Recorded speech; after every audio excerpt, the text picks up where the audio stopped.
Hello everybody, I am back. I was going to, sorry, I gotta get my notes up here. I was going to talk about communication, but I kind of got sidetracked and I just wanted to talk about, how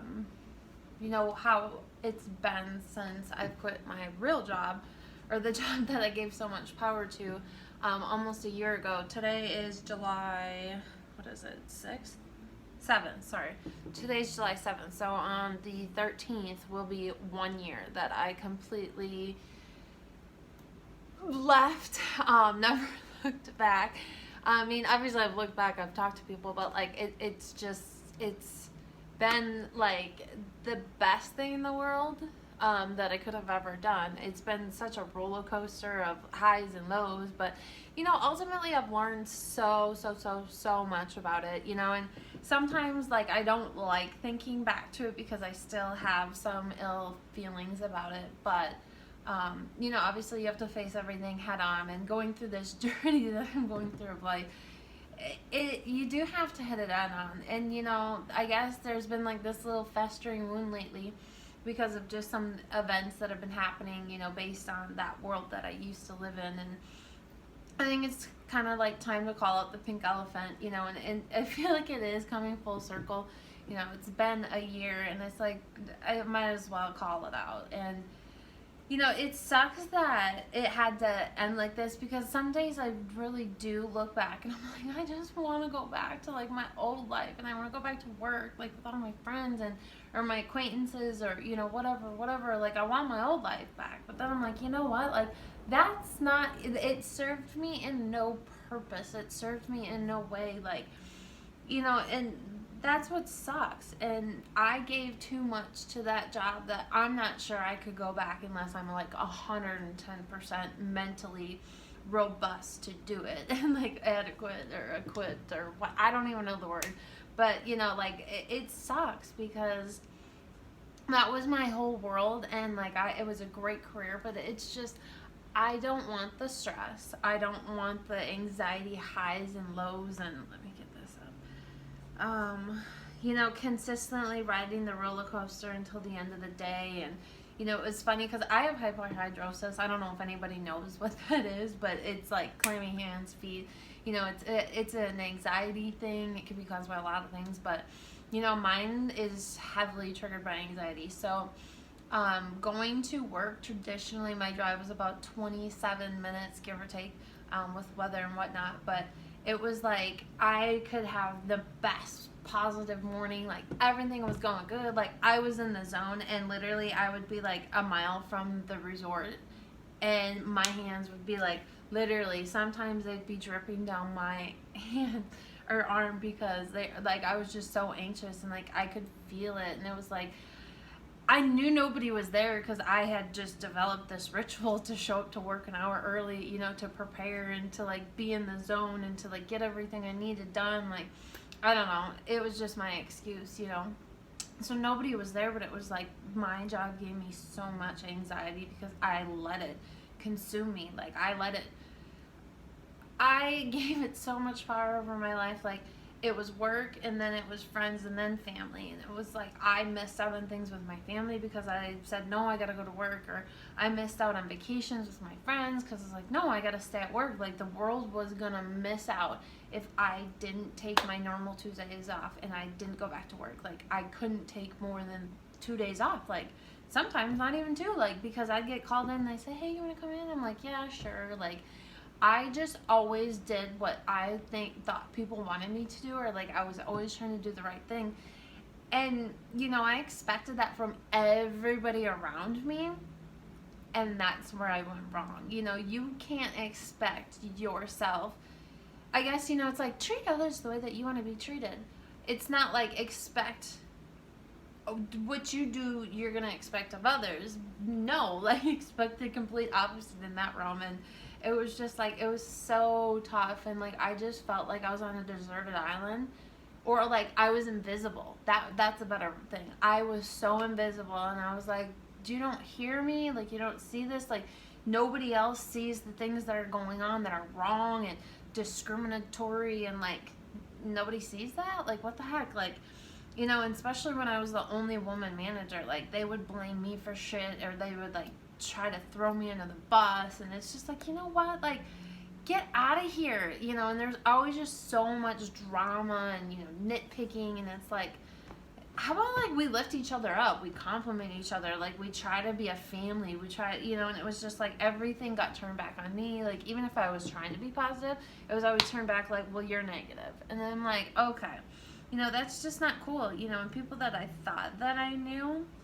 like they weren't the people, like they had changed, you know. My favorite thing was like, don't forget where you came from, you know, because a lot of people did, like they got too big for their britches, and like, you know, some people did crash and burn. You know, one person that really made my life a living hell at work, and I even moved across the country because I knew they weren't going to go anywhere at that specific site. So I know I had to, and, you know, look where they're at now. You know, and everybody can go from the top to the bottom, you know, including myself. And, you know, that was one big thing that I did learn. I didn't, I I gave too much to the job, and then I became a person that I wasn't even, like, you know, so many times I would hold my mouth shut. And that was the thing too, like I silenced myself for so many years that when I did start standing up for myself, people were like, wait, what? Oh no, she's being drama, she's being disobedient, like she's trying to be rebellious and blah blah blah. It's like, no, like I'm just fighting for the greater good or the greater cause, or I'm fighting for what you're lying about, you know. And that was the thing, like it was just this constant battle day in and day out. And it was like, you know, if you finished a work day without crying, it was like getting through a Mario level, and, you know, not losing a life, or, you know. And it was just like, I literally cried at work probably once a week. I went home and cried more than once or twice a week. Like, it was just so stressful. And then even after that, I was not even living my own life afterwards. Like, for a while, I was like feeling like I was living a double life, or I was like cheating. And it's like, that's so crappy, because I should be able to do whatever I want, whenever I want, as long as I'm not hurting anybody's feelings. Like, I'm not tied to anybody, you know, so why do I have to give you all my time and effort? And it was like, you know, from looking in, I had done so much work, like, to better myself. I had cut off a friend initially, you know, that did something that affected me at work, and work was so powerful to me that I was like, your friendship means nothing, you know. And then the next person, like everybody just would be like, oh, you need to stop being friends with her, like she's so negative, like she's not good for you, like how are you even friends with her anyway, she's such a loser, blah blah blah blah.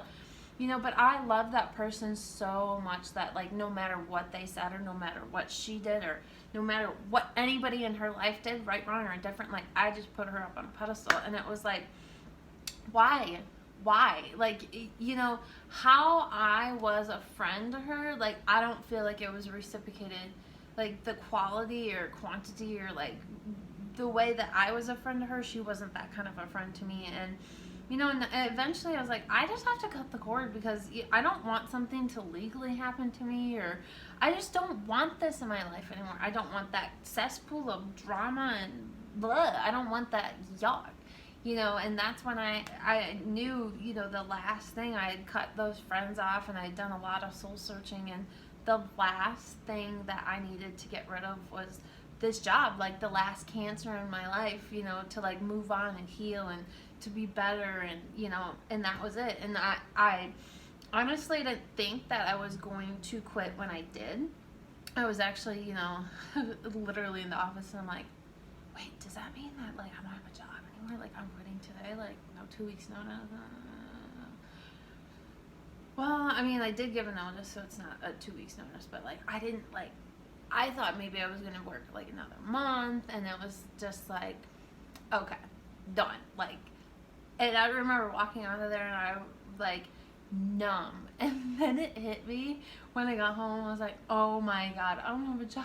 Like, I don't have a job anymore, you know, because I lost my identity, so to speak, when I quit, you know. And that's where I was like, no, like, the best is just yet to come. Like, I'm gonna gain my identity back. And it's like, I literally walked so much at Devil's Lake. Like, I I knew the past forwards, backwards, but it was like such a moment of clarity to like walk things out and like to analyze things and to like just spend time with me and just spend time with nature and like, you know, it was just so freeing. I mean, I'm not saying that everybody should quit their job. Like, obviously, you should have a plan in motion, and like, you shouldn't just quit cold turkey like I did, but I did, and it was like so amazing. Like, you know, me and my other half have been talking about like helping people transition from the job that they're in now to other streams of income that, you know, you're your own boss, or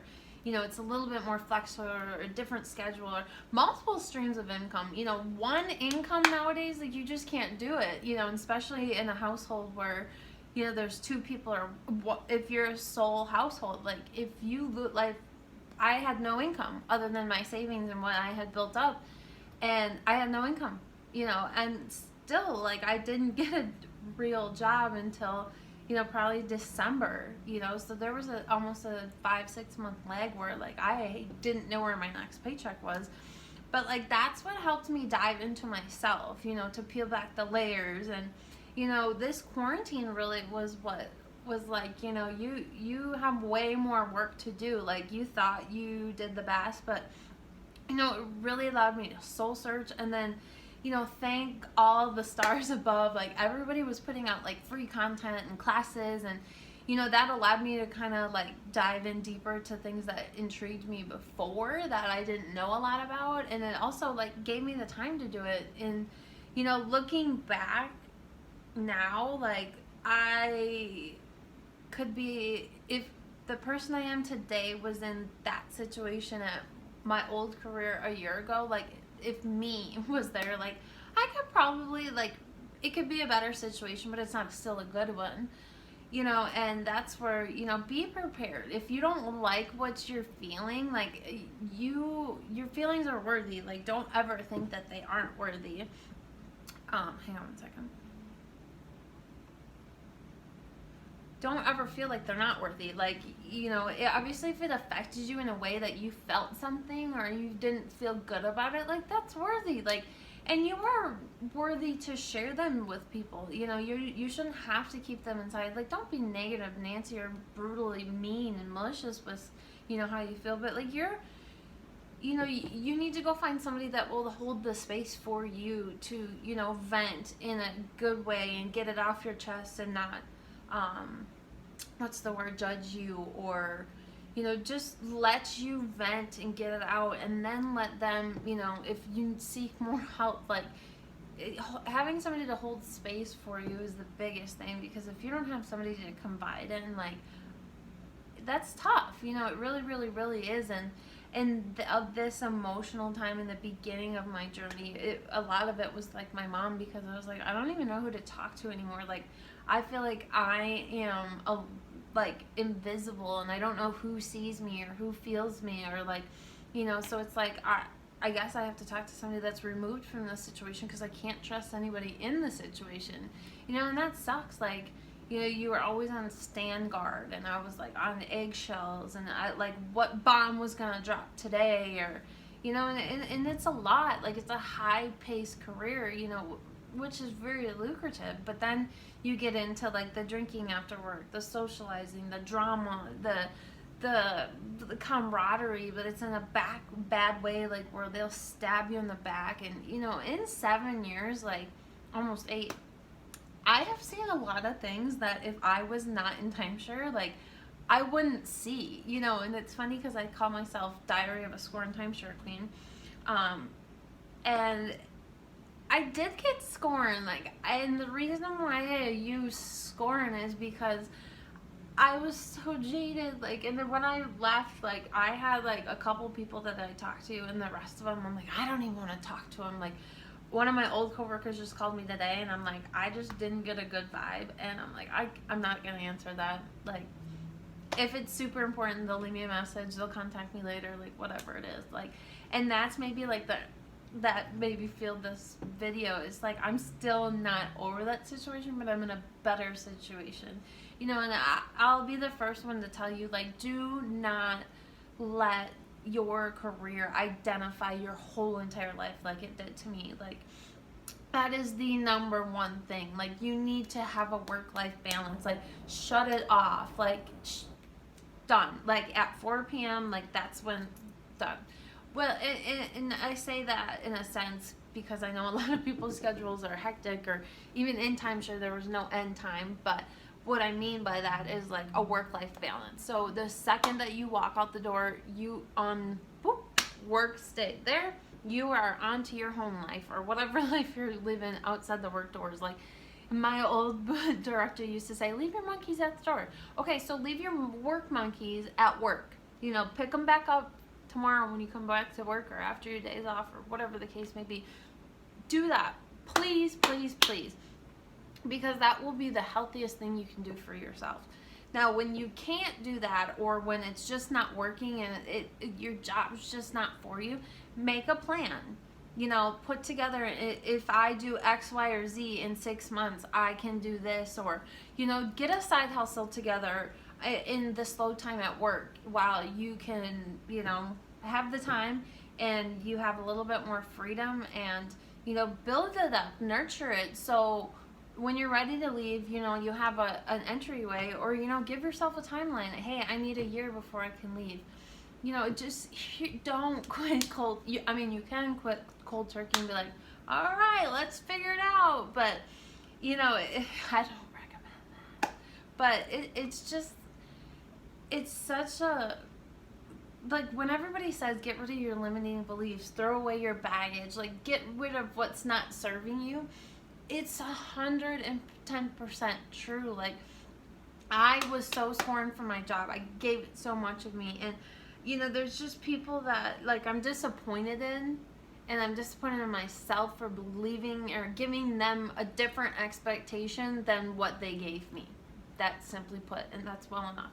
You know, and that hurts me. That hurts my feelings because I thought they were my friends and I thought I saw their true colors. And, you know, that makes me upset with myself because I thought, you know, I knew people for face value, but, you know, fool me once, you know, shame on me. And that's a lot of, like, the mentality in timeshare. Like, there's a lot of deceit, there's a lot of lies, you know, there's a lot of backstabbing. And, you know, me being a Libra and just me being like kind of Joan of Arc or Mother Teresa for the greater cause. Like, I don't mean that in every way, because I'd be a hypocrite if I was like, I'm Mother Teresa and I do everything the perfect way, because that's not true.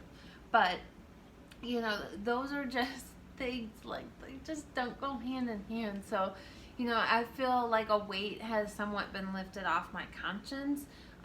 You know, but then I also flip to the other side of, like, getting people out of their timeshare, and that's maybe where I'm so scorned too. Like, you know, we can get them into it, but it's so hard to get them out of it, or it's costly to get them out of it. It's just like, you know, and I just feel like I wasn't living my truth, and maybe that's what makes me the scorn about it, you know. And it's just, it's for some people, but it wasn't for me, you know. And if I go back, like, I would not want to go into the sales side of it because I don't want to do that anymore. Like, I just don't.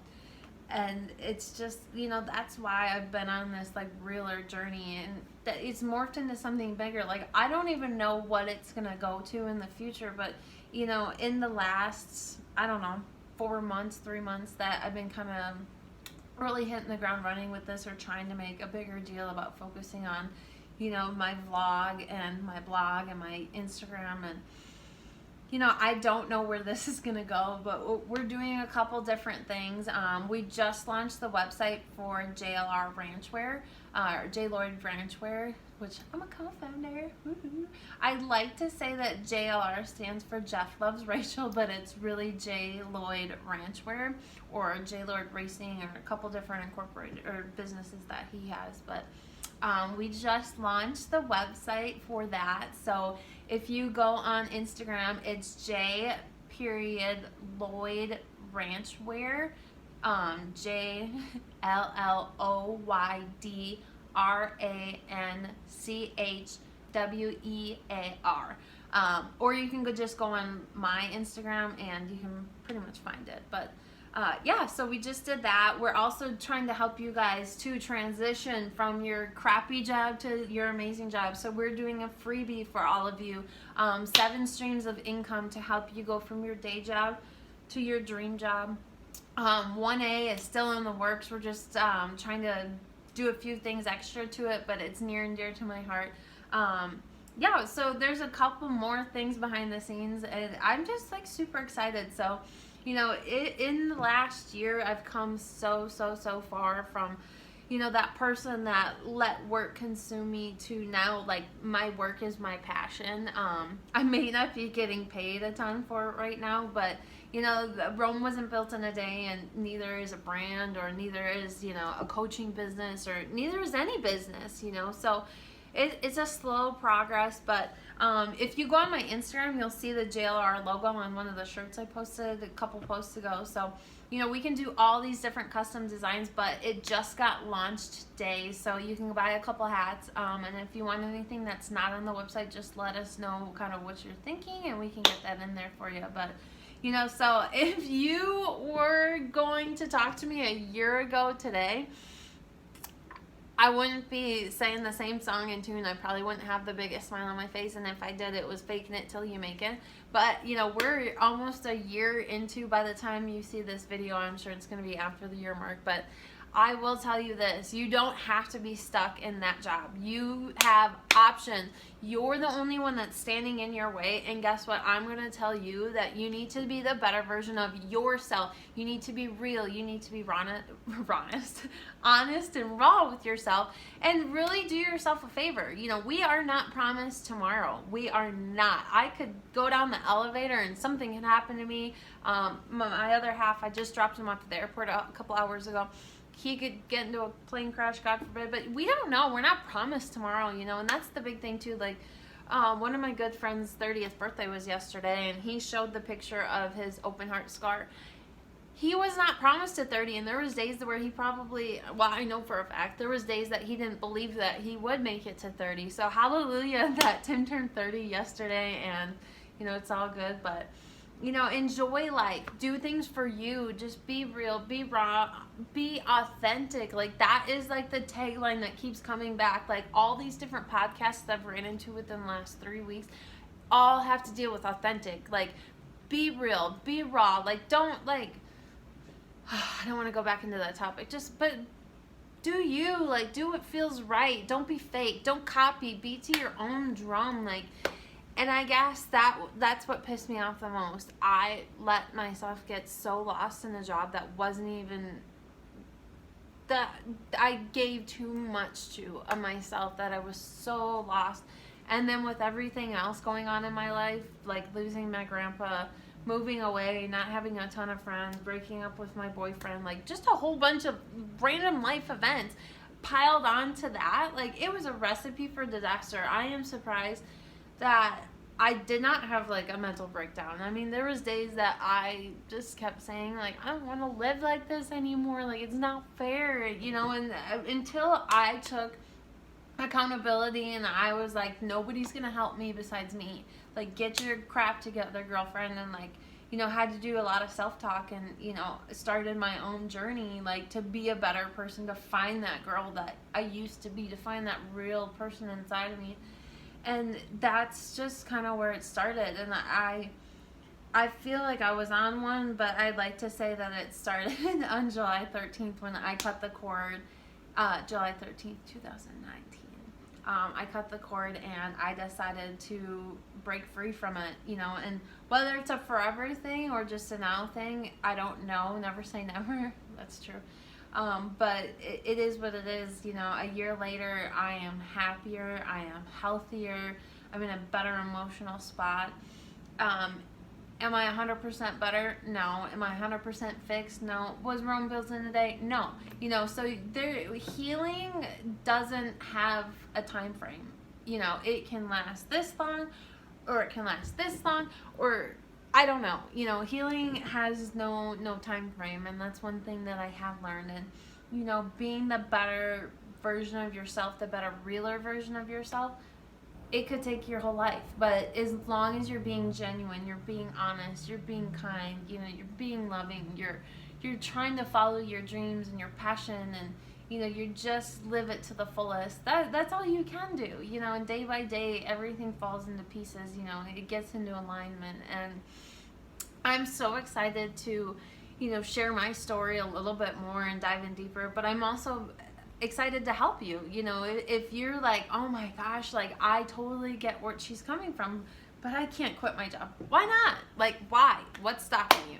If I gave you an income that's equal or more, and I gave you less time with your family, your loved ones, your kids, with whatever you want to do, why? What's stopping you? Oh yeah, you. You know, so that's one thing we need to work on, but that's okay. You know, that's for another day. But yeah, I just wanted to check in and say, you know, you can do it too. You can quit the job that you hate, and you can get to your dream job. Now, am I at my dream job? No. But my dream job right now is portraying my journey and seeing where this goes. And there's been a lot of business opportunities that have happened throughout this that I'm like, oh, that's so strange. And I never would have been introduced to that had I not been here. So I'm super excited, super blessed. Like, hey, don't get me wrong, there's still bumps and bruises along the way, but that's part of life, and it's only gonna go up from here. So follow me on YouTube, subscribe to me, I guess I should say. Go on my Instagram, follow me, and tell me that you're watching. And definitely go purchase some stuff from the JLR website. And you know, the hats are awesome. I should have wore one today, but the hats are so much fun. Like, and if there's a color that you don't see that you like, just let us know and we can get it customized for you.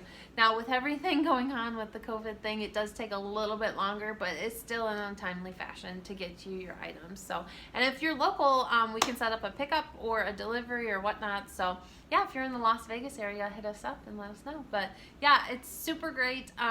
Next vlog will probably be about communication if we get to that. But the update on it's been a year and things are going great. I can't wait to tell you about some more stuff in the future. But thanks for tuning in, and see you next time.